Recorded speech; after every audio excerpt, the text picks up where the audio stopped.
अध्याय 2। शाप का निशान। हैरी पीठ के बल लेटकर तेज तेज सांसें लेता रहा, जैसे वह बहुत दूर से दौड़ लगा कर आ रहा हो। एक भयानक सपने के कारण उसकी नींद खुल गई थी। हैरी के हाथ उसके माथे को अब भी कसकर पकड़े हुए थे। उसके माथे पर बिजली गिरने जैसा जो पुराना निशान था, वह उसकी उंगलियों के नीचे इस तरह जल रहा था मानो किसी ने वहां पर कोई दहकती हुई सलाख रख दी हो। वह उठकर बैठ गया। उसका एक हाथ घाव वाले निशान पर अब भी रखा हुआ था। दूसरे हाथ से उसने अंधेरे में अपने बिस्तर के पास वाली टेबल पर रखे चश्मे को टटोला। चश्मा लगाने के बाद उसे बेडरूम ज़्यादा अच्छी तरह दिखाई देने लगा। खिड़की के बाहर लगे स्ट्रीट लैंप की हल्की नारंगी रोशनी पर्दों से छनकर आ रही थी। हैरी ने एक बार फिर अपने निशान पर उंगलियां फेरी। निशान में अब भी दर्द हो रहा था। उसने अपने बिस्तर के पास वाला लैंप जलाया और पलंग के नीचे उतर गया। कमरे को पार करके उसने अपनी अलमारी खोली और उसके अंदर लगे आईने में अपना हुलिया देखा। वहाँ पर उसे 14 साल के एक दुबले पतले लड़के का प्रतिबिंब दिखाई दिया। उसके बिखरे काले बालों के नीचे चमकती हरी आंखें दुविधा में दिख रही थी। उसने आईने में अपने बिजली गिरने जैसे निशान को ध्यान से देखा। वह सामान्य दिख रहा था, लेकिन वह भी बुरी तरह टीस दे रहा था। हैरी ने याद करने की कोशिश की कि जागने से पहले वह कौन सा सपना देख रहा था। वह सपना इतना सच्चा लग रहा था। सपने में दिखने वाले 2 लोगों को तो वह जानता था, लेकिन तीसरे को नहीं जानता था। उसने त्योरियां चढ़ाकर दिमाग पर काफ़ी जोर डाला और सपने को याद करने की कोशिश करने लगा। उसे एक अंधेरे कमरे में धुंधली तस्वीर याद आई। अंगीठी के पास वाली दरी पर एक नागिन बैठी थी। नाटा आदमी पीटर था, जिसका दूसरा नाम वर्मटेल था, और वह ठंडी तीखी आवाज़ लॉर्ड वोल्डेमॉर्ट की आवाज़। हैरी को एहसास हुआ जैसे इस विचार से उसके पेट में बर्फ का एक टुकड़ा पहुंच गया हो। उसने अपनी आंखें कसकर बंद कर ली और याद करने की कोशिश की कि वोल्डेमॉर्ट कैसा दिख रहा था, लेकिन उसे कुछ याद नहीं आया। हैरी तो बस इतना जानता था कि जब वोल्डेमॉर्ट की कुर्सी घूमी थी और हैरी ने उसे देखा था, तो दहशत की लहर के कारण वह जाग गया था, या फिर वह निशान दुखने के कारण जागा था। और वह बूढ़ा कौन था? वहाँ निश्चित रूप से एक बूढ़ा आदमी भी था। हैरी ने उसे फर्श पर गिरते देखा था। यह सब बहुत उलझन भरा लग रहा था। बेडरूम की चीज़ों के कारण उसका ध्यान ना भटके, इसलिए उसने अपने चेहरे पर दोनों हाथ रख लिए। फिर उसने उस धुंधली रोशनी वाले कमरे की तस्वीर को पकड़े रखने की कोशिश की, लेकिन यह काम पानी को मुट्ठी में पकड़ कर रखने की कोशिश करने जैसा था। वह जितनी तेज़ी से यादों को पकड़ने की कोशिश कर रहा था, वे उतनी तेज़ी से फिसलती जा रही थी। वोल्डेमॉर्ट और वर्मटेल किसी औरत के बारे में बात कर रहे थे, जिसे उन्होंने मार डाला था। हालांकि हैरी को उसका नाम याद नहीं था। वे किसी और को भी मारने की योजना बना रहे थे, हैरी पॉटर को। हैरी ने चेहरे पर से हाथ हटा लिए और आंखें खोलकर बेडरूम में चारों तरफ ध्यान से देखा, जैसे उसे वहाँ किसी असामान्य चीज़ के दिखने की उम्मीद हो। वैसे उसके कमरे में पहले से ही बहुत सारी असामान्य चीज़ें थी। उसके पलंग के पैतान के पास लकड़ी का एक बड़ा संदूक खुला पड़ा था, जिसमें कढ़ाई, झाड़ू, काले दुशाले और मंत्रों की किताबें रखी थी। उसकी टेबल पर उसकी सफ़ेद उल्लू हेडविग का बड़ा सा खाली पिंजरा रखा था। टेबल पर बची हुई जगह में चंद पत्र बिखरे पड़े थे। पलंग के पास फर्श पर एक पुस्तक खुली पड़ी थी, जिसे पढ़ते पढ़ते उसे नींद आ गई थी। इस पुस्तक में तस्वीरें हिल रही थी। खिलाड़ी चमकीले नारंगी दुशाले पहनकर झाड़ुओं पर उड़ रहे थे। वे कभी दिखते थे तो कभी ओझल हो जाते थे और एक दूसरे की तरफ लाल गेंद फेंक रहे थे। हैरी चलकर पुस्तक के पास पहुंचा। पुस्तक को उठाते समय उसने देखा कि एक जादूगर ने 50 फुट ऊंची रिंग में गेंद डालकर शानदार गोल कर दिया था।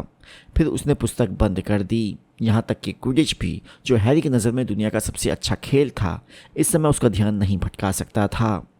उसने फ्लाइंग विद द कैनन्स पुस्तक अपने पलंग के पास वाली टेबल पर रख दी। इसके बाद वह खिड़की के पास गया और पर्दे खोलकर नीचे की सड़क की ओर देखने लगा। प्राइवेट ड्राइव की सड़क ठीक वैसी ही थी जैसे कि किसी सम्मानित उपनगरीय सड़क को शनिवार की सुबह दिखना चाहिए। सभी घरों की खिड़कियों के पर्दे लगे थे। जहाँ तक हैरी अंधेरे में देख सकता था, कोई भी जीवित प्राणी दिखाई नहीं दे रहा था, यहाँ तक कि बिल्ली भी नहीं। लेकिन फिर भी हैरी बेचैनी से वापस अपने पलंग पर बैठ गया। उसने अपने घाव के निशान पर एक बार फिर उंगली फेरी। उसे दर्द की चिंता नहीं थी। दर्द और घाव हैरी के लिए अपरिचित नहीं थे। एक बार उसके दाहिने हाथ की सारी हड्डियां गायब हो चुकी थी और उन्हें एक ही रात में दोबारा उगाना पड़ा था, जिसमें उसे काफ़ी दर्द हुआ था। उसी हाथ पर एक बार जहरीले सांप का 1 फुट लंबा दांत गड़ा था। पिछले साल हैरी अपनी जादुई झाड़ू से 50 फुट ऊपर से नीचे गिरा था।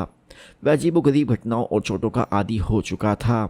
अगर आप हॉगवर्ट्स जादू तंत्र के विद्यालय में पढ़ते हो और आपको मुसीबतें मोल लेने का शौक हो, तो इनसे बचा नहीं जा सकता था।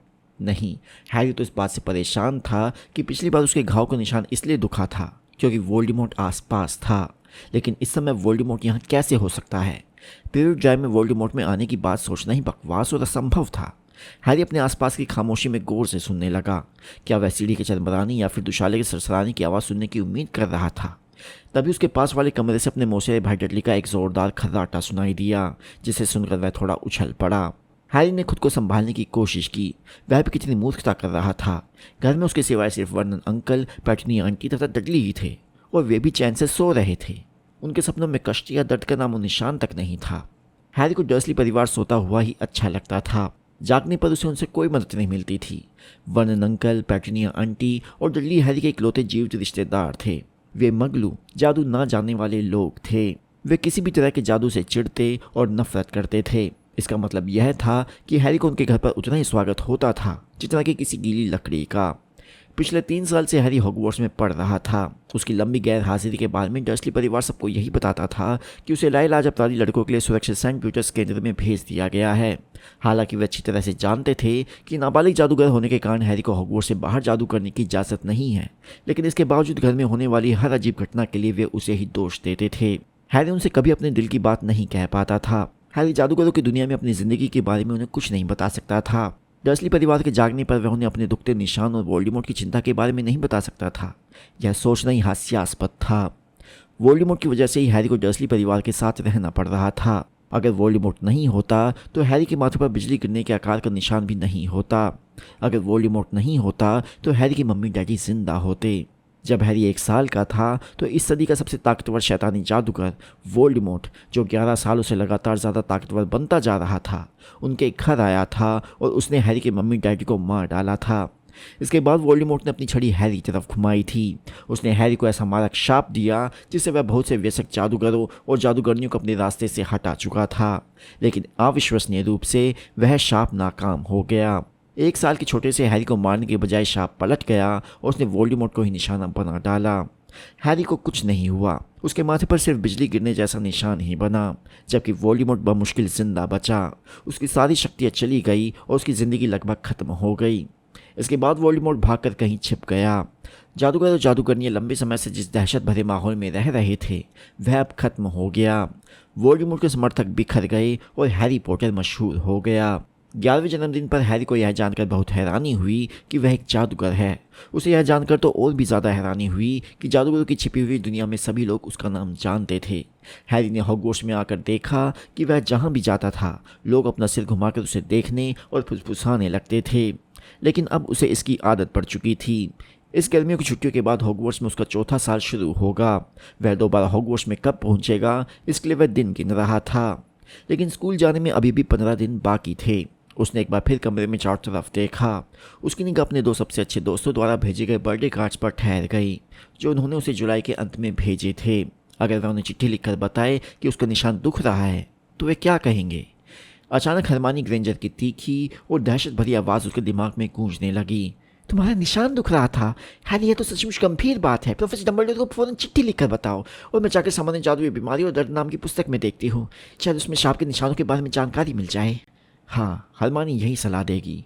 हॉगवर्ट्स के हेडमास्टर को तत्काल बताओ और जवाब मिलने तक किसी पुस्तक के बारे में जानकारी खोजो। हैरी खिड़की के बाहर नीले काले आसमान को देखने लगा। उसे नहीं लगता था कि इस मामले में कोई पुस्तक उसकी मदद कर पाएगी।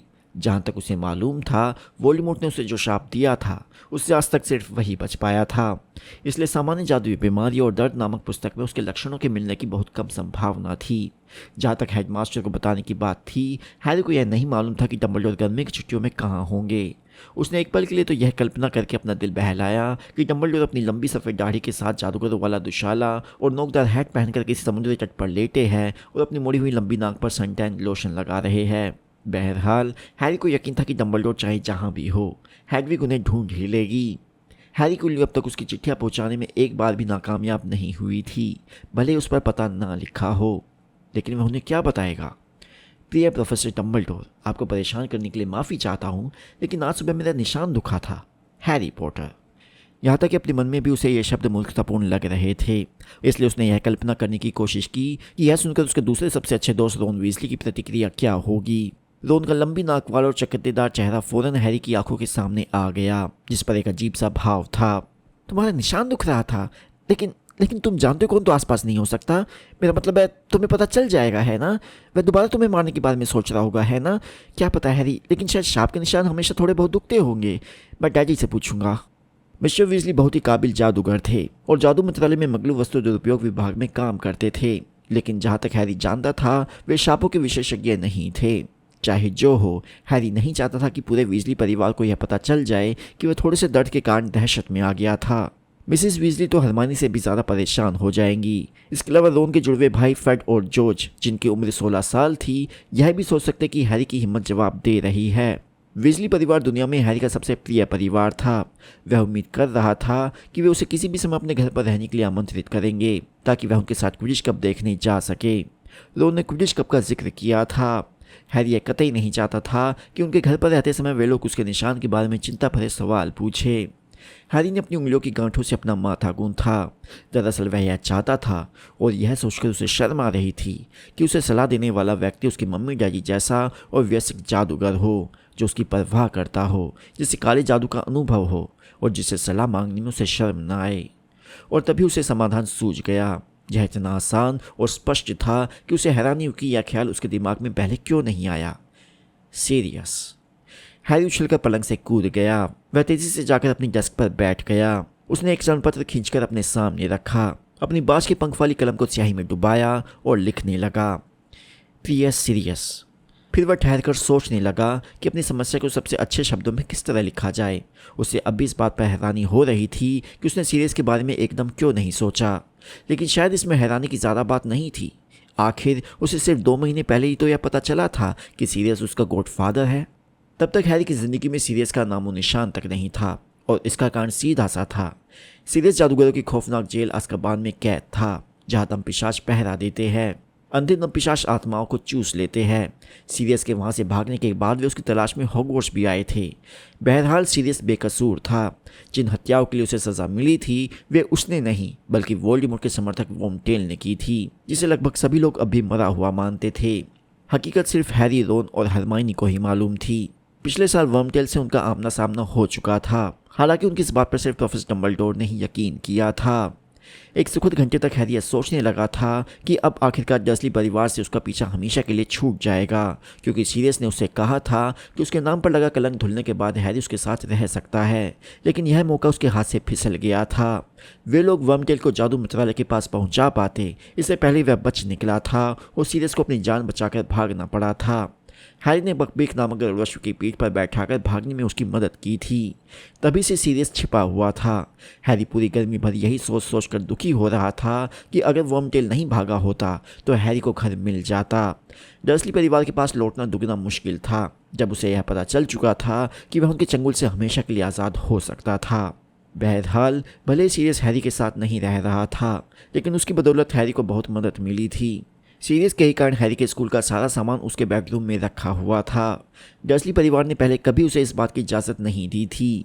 वे हैरी को ज़्यादा से ज़्यादा दुखी देखना चाहते थे। वे उसकी शक्तियों से भी डरते थे, इसलिए हर साल गर्मी की छुट्टियों में वे उसके स्कूल का संदूक सीढ़ियों के नीचे वाली अलमारी में ताले में बंद रखते थे। लेकिन जब से उन्हें यह पता चला कि हैरी का एक गॉडफादर भी है जो एक खतरनाक खूनी है, तब से उनका व्यवहार बदल गया। हैरी ने जानबूझकर उन्हें यह नहीं बताया कि सीरियस बेकसूर है। प्रीव्यू ड्राइव में आने के बाद हैरी को अब तक सीरियस की 2 चिट्ठियां मिली थी। दोनों चिट्ठियां उल्लू लेकर नहीं आए थे, जैसे कि जादूगरों की परंपरा थी। इसके बजाय उन्हें बड़े और रंग बिरंगे उष्णकटिबंधीय पक्षी लाए थे। हैडविग को ये शान झाड़ने वाले घुसपैठिए पसंद नहीं आए। वह उनके दोबारा उड़ने से पहले उन्हें अपनी ट्रे में से पानी तक नहीं पीने देना चाहती थी। बहरहाल हैरी को ये पक्षी पसंद आए। उन्हें देखकर उसके मन में ताड़ के पेड़ों और सफ़ेद रेत की तस्वीर आ गई तथा वह आशा करने लगा कि सीरियस जहाँ भी हो खुश रहे। सीरियस ने यह नहीं बताया था कि वह कहाँ है, क्योंकि उसे यह डर था कि कहीं कोई दूसरा उसकी चिट्ठी ना पढ़ ले। हैरी ये कल्पना भी नहीं कर सकता था कि दम पिशाच गर्म देशों में ज़्यादा समय तक जिंदा रह पाएंगे। शायद इसी कारण सीरियस दक्षिण दिशा में गया था। हैरी ने सीरियस की चिट्ठियां पलंग के नीचे फर्श के बहुत ही उपयोगी ढीले बोर्ड के नीचे छिपा दी थी। दोनों ही चिट्ठियों में सीरियस खुश लग रहा था और उसने कहा था कि ज़रूरत पड़ने पर हैरी उससे मदद मांग सकता है, और इस वक्त हैरी को मदद की ज़रूरत थी। हैरी को लैम्प की रोशनी अचानक धीमी दिखने लगी, क्योंकि सूर्योदय से पहले की ठंडी धूसर रोशनी धीरे धीरे कमरे में आ रही थी। आखिरकार जब सूर्य आसमान में चढ़ने लगा, उसके बेडरूम की दीवारें सुनहरी हो गई तथा वर्णन अंकल और पैटनी आंटी के कमरे की आवाज़ें सुनाई देने लगी, तो हैरी ने अपनी डेस्क से चंद पत्र को हटाया और अपनी चिट्ठी को दोबारा पढ़ा। प्रिय सीरियस, तुम्हारे पिछले पत्र के लिए धन्यवाद। उसे लाने वाला पक्षी बहुत बड़ा था, उसे मेरी खिड़की से अंदर आने में काफ़ी मुश्किल हुई थी। यहाँ पर सब कुछ हमेशा जैसा ही है। डडली की डाइटिंग ज़्यादा अच्छी तरह नहीं चल रही है। कल वह खाने का सामान चोरी से अपने कमरे में ले जा रहा था, लेकिन आंटी ने उसे पकड़ लिया। अंकल आंटी ने उसे चेतावनी दी कि दोबारा ऐसी हरकत करने पर उसका जेब खर्च कम कर दिया जाएगा। इससे डडली भड़क गया, उसने तैश में आकर अपना प्ले स्टेशन खिड़की के बाहर फेंक दिया। प्ले स्टेशन एक तरह का कंप्यूटर होता है जिस पर गेम खेले जाते हैं। दरअसल यह मूर्खतापूर्ण है क्योंकि उसके पास मेगा म्यूटिलेशन पार्ट 3 भी नहीं है जिससे वह अपना मन बहला सके। तुम्हारी बदौलत मैं ठीक हूँ। डर्सली परिवार को इस बात का डर है कि अगर मैं तुमसे कहूँगा तो तुम आकर उन्हें चमगादड़ों में बदल दोगे। बहरहाल आज सुबह एक अजीब घटना हुई। मेरे माथे का निशान दोबारा दुखने लगा। पिछली बार जब ऐसा हुआ था तो वोल्डेमॉर्ट हॉगवर्ट्स में था, लेकिन मुझे नहीं लगता कि वह समय मेरे आसपास हो सकता है। क्या शाप के निशानों में बार बार दर्द होता है? हेडविग के लौटते मैं चिट्ठी भिजवा दूंगा। इस समय वह शिकार करने गई है। मेरी तरफ से बकबीक को हेलो कहना, हैरी। हैरी ने सोचा, हाँ, यह चिट्ठी बिल्कुल ठीक दिख रही है। सपने के बारे में लिखने से कोई फ़ायदा नहीं होगा। वह जाहिर नहीं करना चाहता था कि वह बहुत चिंतित है। उसने चंद पत्र को मोड़कर अपनी डेस्क पर एक तरफ रख दिया ताकि हेडविग के लौटने पर उसे भेज सके।